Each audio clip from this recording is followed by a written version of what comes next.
I'm not going to talk about sales. Or I am going to talk about what it takes to win. And I know that a lot of the people here work at Vendasta, so they've heard my shtick a million times. Darren Anderson made a lot of fun out of the fact that I like PowerPoint presentations. So this PowerPoint presentation will have no more than 8 slides. Oh, by the way, I have to put this up at the beginning of every presentation. It's a legal thing. Mike Brennan, our CFO, put this into place. So while Richie didn't swear, I may. A lot. But I'm not going to talk about slides today, and I'm not going to talk about, is there one photo? I think there's one photo in the whole thing too. But what I am going to talk about is what it takes to win.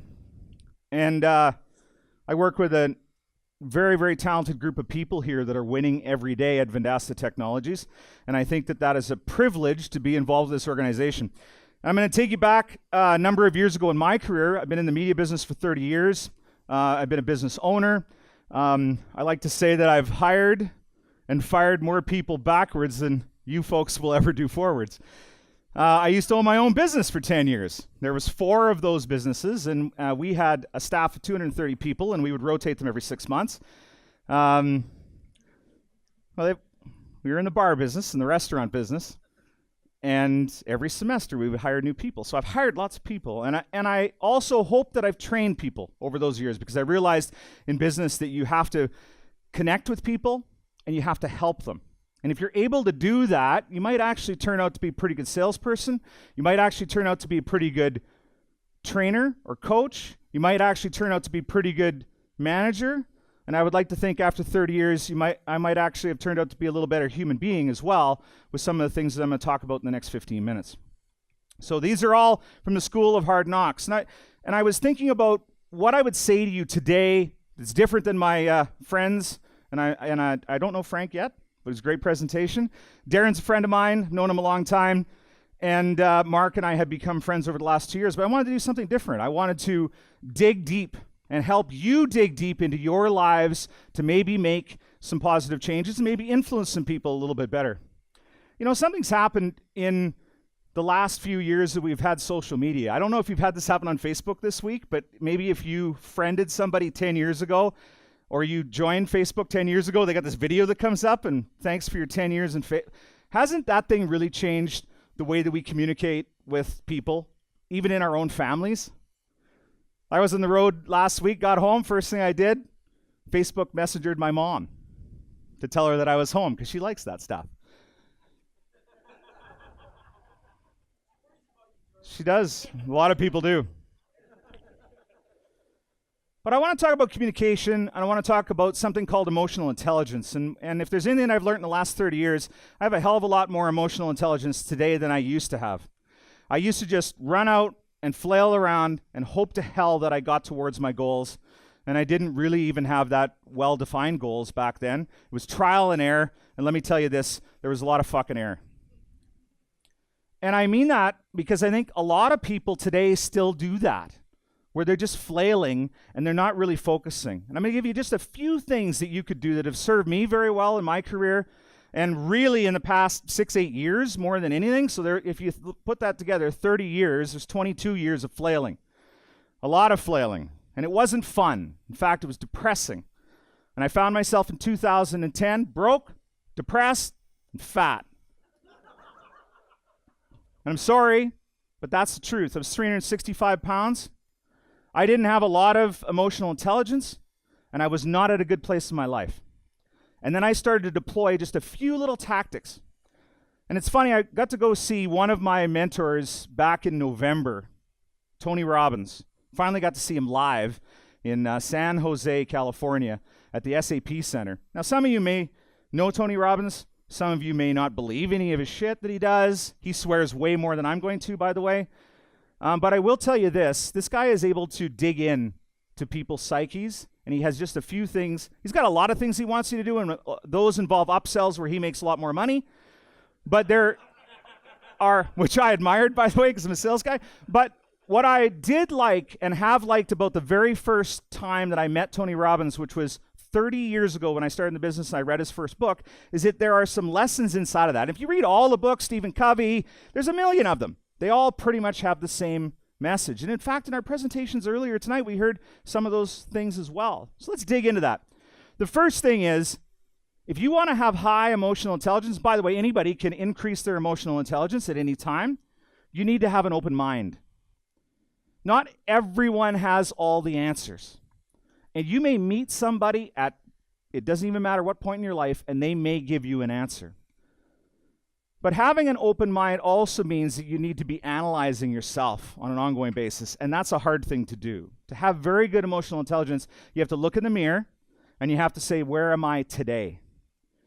Because I don't think that we get to success and we get to winning and we get to keep on winning if we're not constantly improving. And if there's anything that I've learned in the last 30 years and that I've been able to deploy in the last 8 years is that I spend at least 30 minutes every day, Nancy will tell you it's probably a little bit longer than that, doing personal development. For me, I'm able to do it first thing in the morning, and I take 30 minutes and I'm either listening to some sort of a podcast that I found, I'm reading some sort of a book, and I'm keeping an open mind that maybe, even though things are going okay right now, there may be some things that I could learn tomorrow that would help me to move it even further down the road.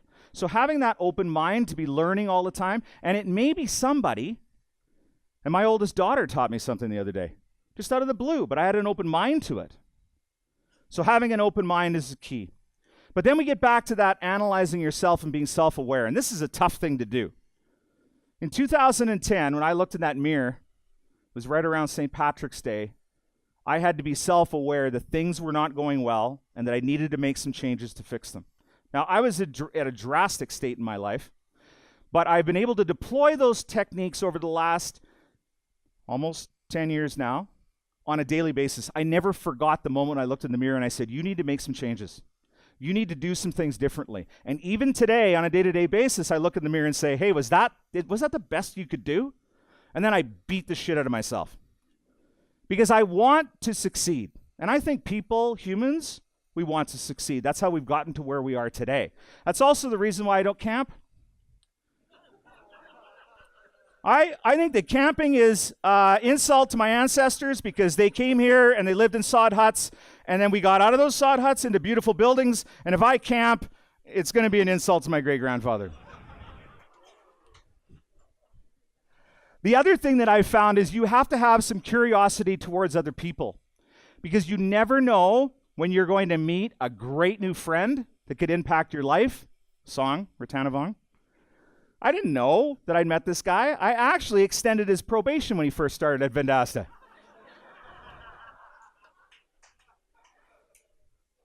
But through my curiosity towards others, I realized that Song could teach me some things, and he has taught me a lot of things over the years, and we have forged a friendship in business, and we've also been able to be very frank with each other.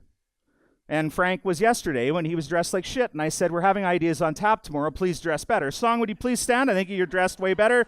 There he is right there. The other thing that I think is really important in winning is having curiosity towards others, because you never know when you're going to meet somebody that can help you move to the next level. And that's an important piece. Finding somebody, just out of the sheer luck of the draw, that might be able to help you take it to the next level. I think that's an important lesson that I've learned over the last few years. And then there's empathy. And that was a tough one for me to learn.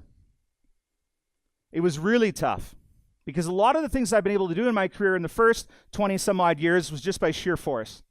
I was just going to ram it through. I was going to outwork everybody. I was just going to push it through. I wasn't going to listen. I had all the fucking answers. You should just listen to me.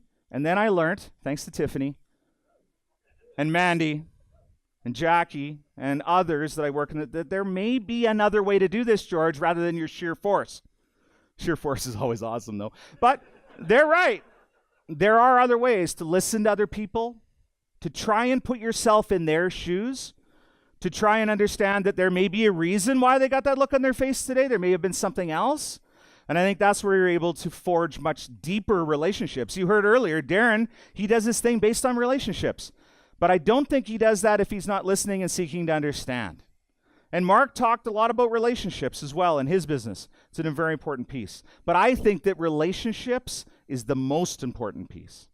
The relationships that you forge in your life will give you that satisfaction when you finally reach some sort of success. And success doesn't have to be a big thing. Success could just be one little win.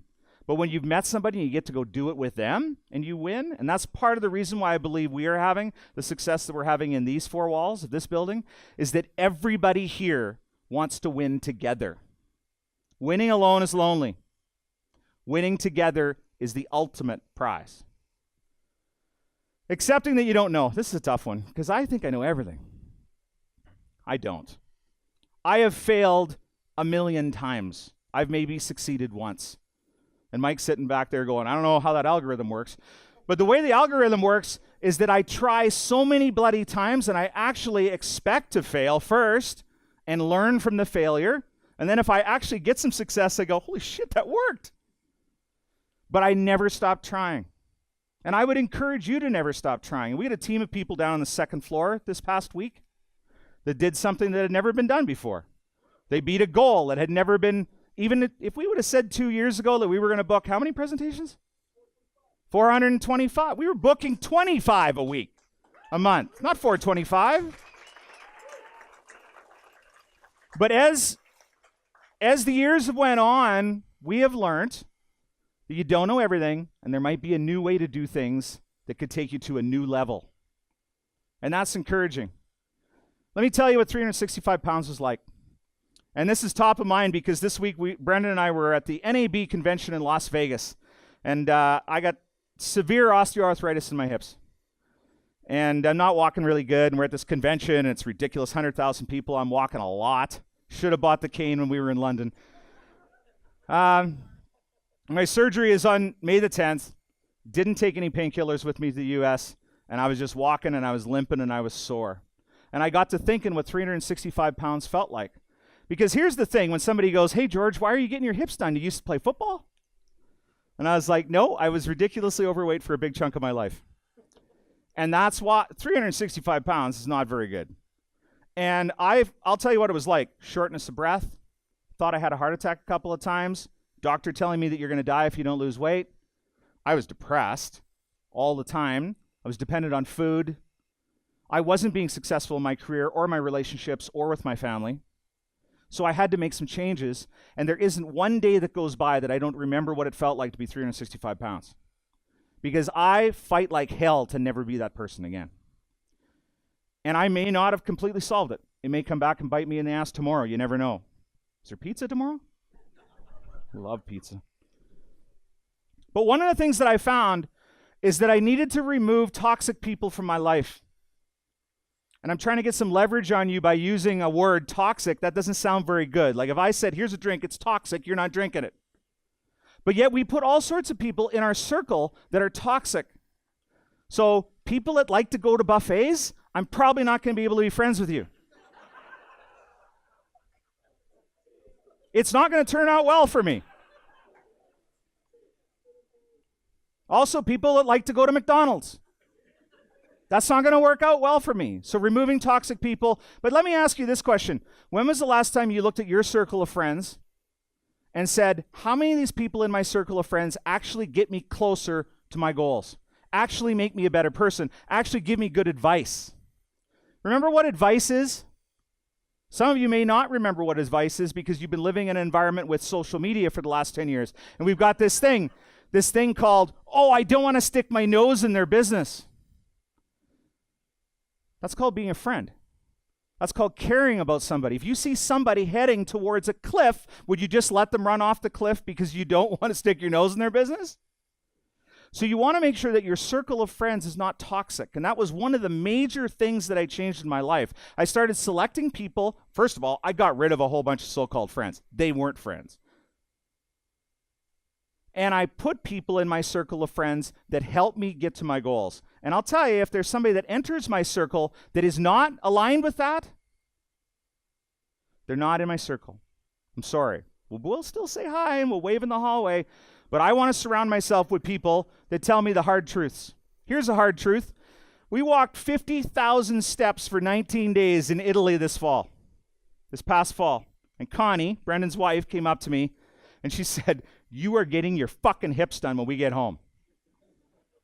That's what she said. It was painful to watch me, and it's been painful for quite some time. Watch me hobbling around. Not good. But now that's somebody you want in your life.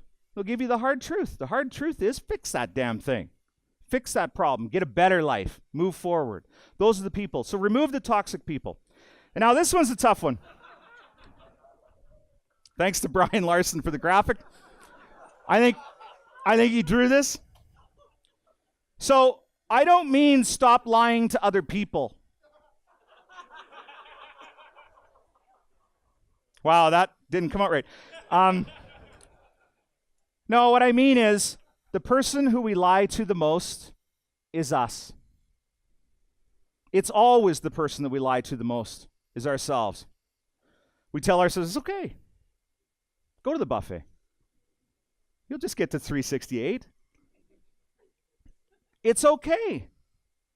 Do this thing that is destroying all of your hopes and dreams over and over and over again because you're not getting to your goals.